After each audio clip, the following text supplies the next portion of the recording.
Hello and welcome to another episode of the Marketing and Meditations with Lewis Pierce podcast. That is exactly who I am, and what I aim to do with this podcast is provide you with bite-sized actionable tips and guidance to help you improve your brain and your business, help you manage stress and grow and develop and take things to the next level. I'll share with you tips, the lessons that I've learned from 7 years of being inside of the coaching industry online, along with the lessons and revelations that I have from daily studies of Stoic philosophy. Combining those things together, I hope that you can take something from every single episode that will help you improve your brain and your business and live a more fulfilling life.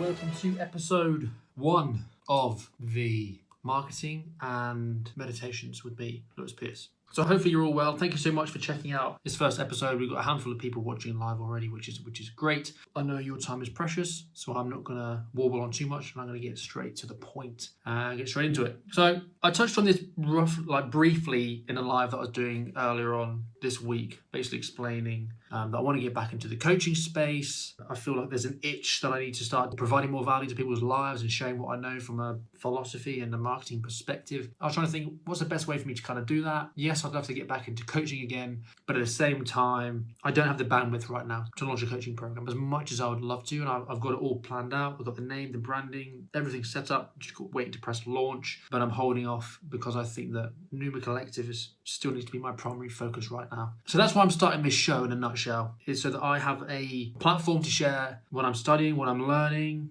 the lessons I'm having and experiencing inside of my life, a platform for me to kind of put them out there for you guys to learn from, right? From and improve your business, improve your brain, improve your life, improve everything. I want to kind of have an approach that kind of encompasses it all of it really, hence the name. So that's kind of why I'm starting this and what I'm hoping you to kind of take from it. And the reason why I want to share some of the philosophical things that I'm learning and implementing and all that sort of stuff is because without it, I definitely would not be in the position that I'm in right now. From a business perspective, from a perspective of being a father, from a perspective of being a husband, an entrepreneur, I definitely wouldn't be the person I am today without philosophy and without Stoicism specifically, right? If we rewind to just before Evelyn was born, or she might have just been born, she was only a few months old if she had been born. And I was growing the business, my coaching business, right? So I was growing the coaching business, and it was challenging, right? Those of you, you should all have your own coaching businesses to be in this group, and maybe not to listen to this. You may be somewhere,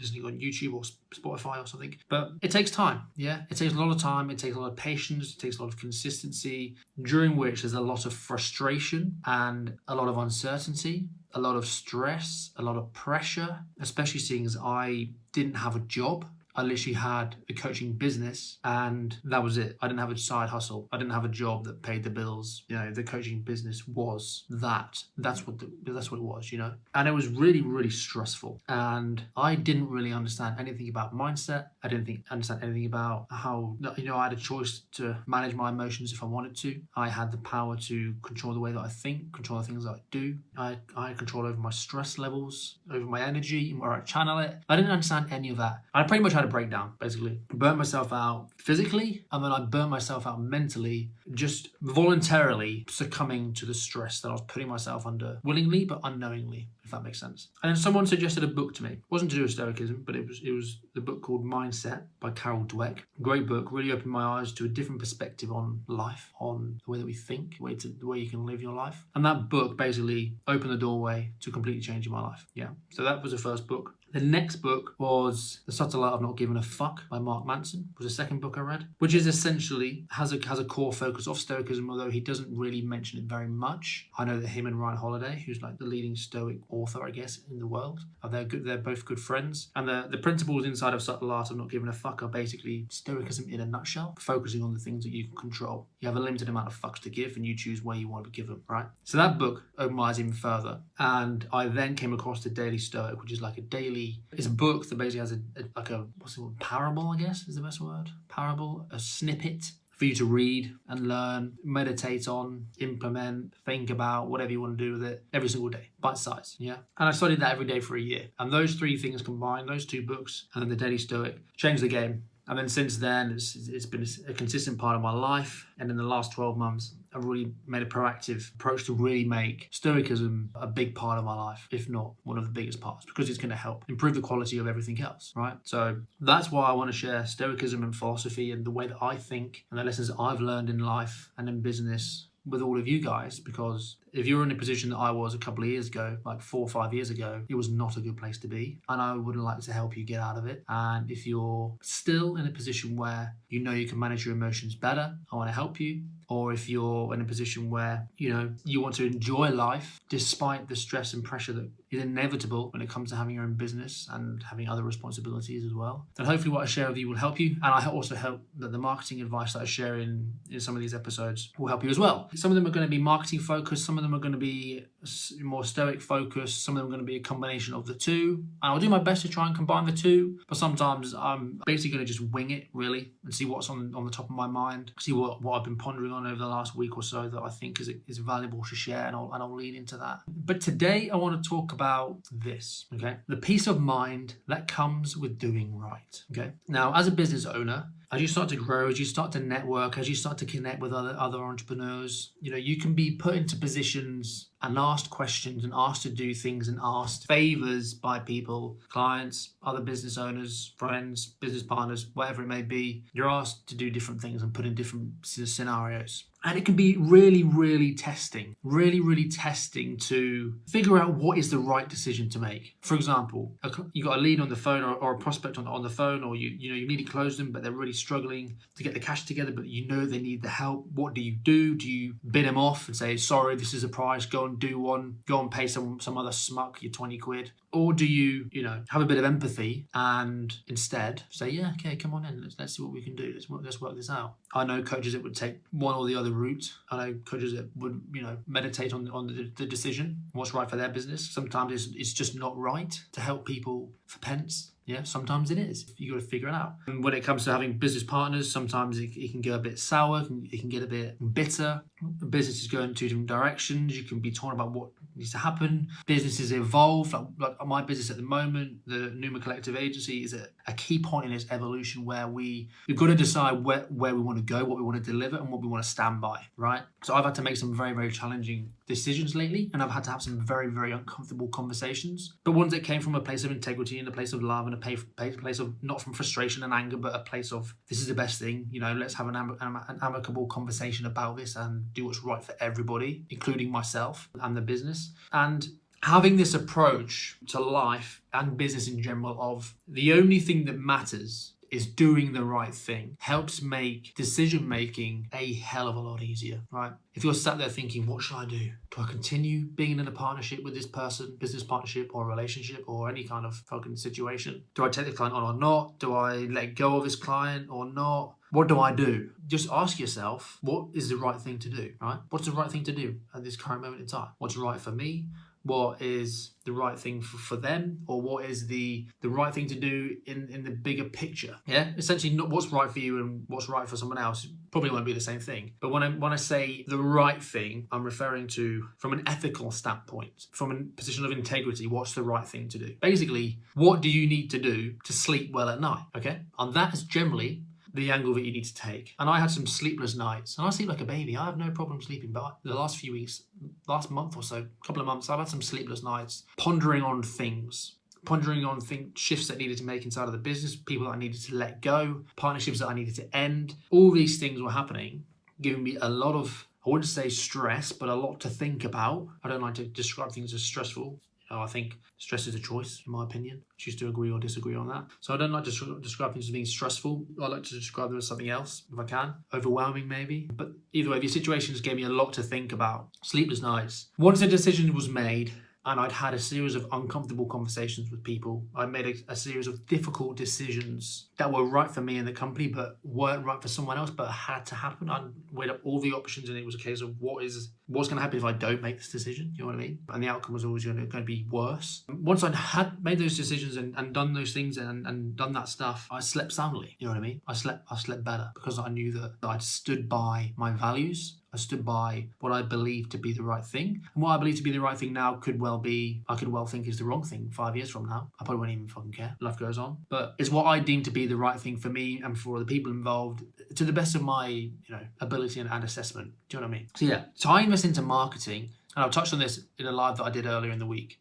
where I talked about running your business, building your business in a way that aligns with you and what you want, right? Now, I'd spent 30K plus on business mentors, all of them teaching me their way of doing things. A lot of them were pretty similar, funnily enough. And none of them really worked. And they didn't really work because I didn't feel like I was marketing and selling my business with integrity. Like, I'm the sort of person that if something doesn't feel right, you'll know. Like, you'll be able to look at me and you'll be like, if you saw me doing a sales call, pitching something that I didn't feel aligned with, you'd know that I didn't feel aligned with it because it'd be a shit pitch for a start. I'd feel uncomfortable. You know what I mean? And this is why I made some shifts inside of my company to align more with what I actually feel ethically aligned with providing the marketplace with. Instead of fucking ridiculous guarantees that look great on paper, but when it's implemented and broken down, it's actually pretty shit. But having more realistic guarantees that people actually respect because you live in the fucking real world. It's marketing with integrity. How can you market your business the right way and not, prey on people? It's selling with integrity. How can you sell your business, your company, your services the right way, not taking advantage of people, standing by your values and what you need and what you want to provide, but at the same time, not doing it in a manipulative, way that makes other people feel uncomfortable. Living with integrity, as I've already covered, it's these kind of 3 areas: marketing, selling, and living with integrity, aligned with your values. Those all mean that you're going to be sleeping peacefully at night, right? They mean that you're going to wake up excited to do business, excited to get on calls with people because you know that what you're selling is amazing. You know that you're aligned with it, you love it, that presenting it to the person that you're speaking to on the phone or on Zoom, that it's potentially the best solution for their problem, and that's great. You should be excited about that. But you also know that if it's not the right thing for them to do, then that's also absolutely fine. You know what I mean? You're selling from a place of integrity. You're not strong-arming people into buying something or paying for something just for the sake of you getting cash in the bank. Alex Hormozy, he mentioned in one of his videos the other day that when you go into a slump, a sales slump, and you're struggling to close,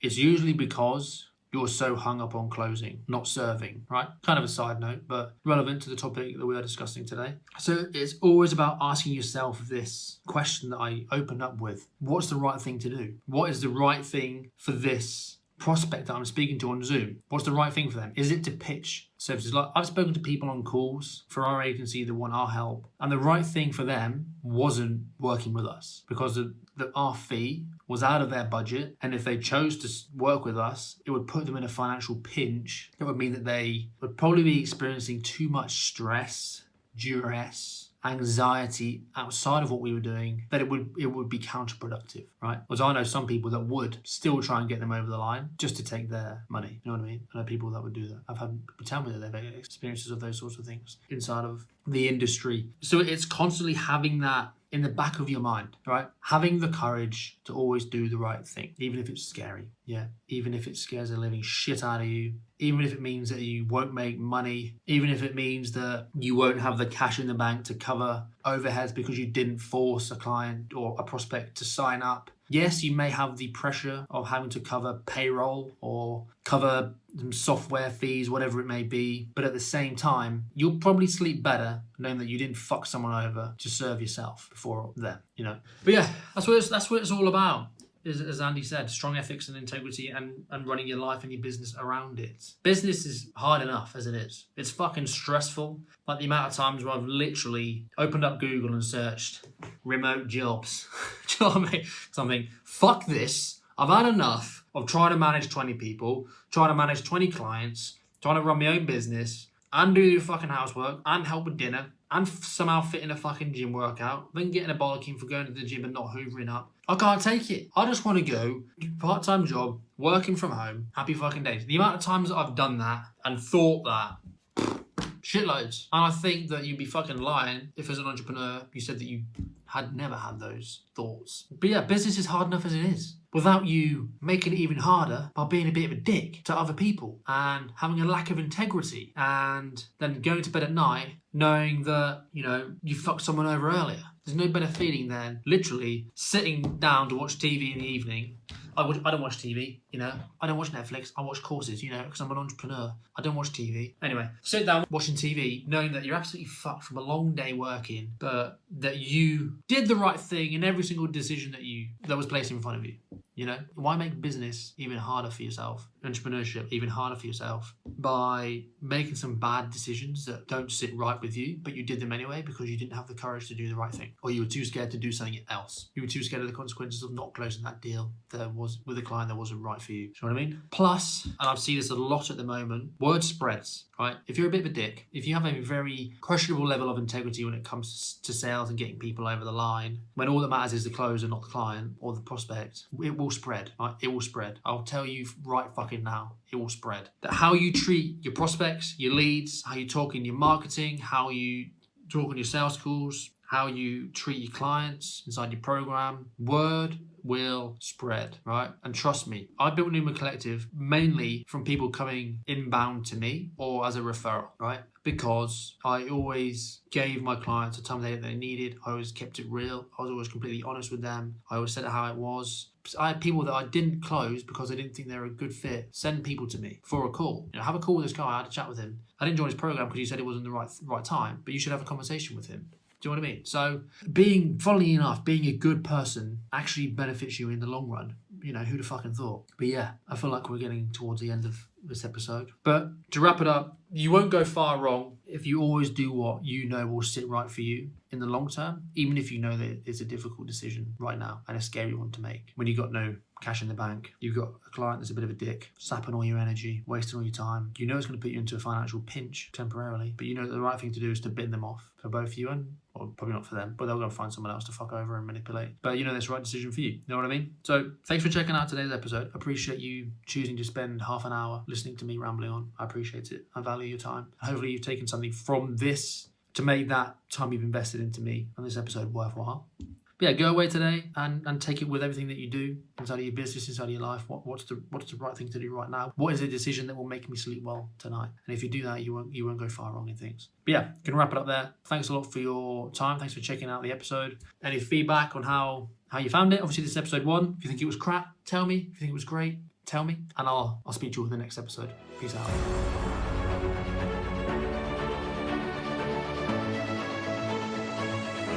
There we have it, another episode of the Marketing and Meditations with Lewis Pierce podcast. I hope that you took something away from this episode and the time that you invested into listening was worthwhile. I'd love to get your feedback. Feel free to drop me an email, lewis@lewispierce.com, or you can find me on Instagram, lewis__Pierce. You can tell me how great the podcast is. You can tell me how shit the podcast is. Either way, any feedback is much appreciated. However, if you would like to discuss working with me and my team, and us helping you take your company and your coaching business to the next level and building a more sustainable business that is aligned with your values and whether you see your business being and the impact that it's making in the next 5, 10, 15, 20 years, head over to numa.org.uk, schedule your free marketing assessment session with myself, where we'll deep dive into your current situation, your current business model, and where you'd like to see yourself, and together we'll put together a strategy that will help you take your business to the next level. Thanks for listening, and I will see you in the next episode.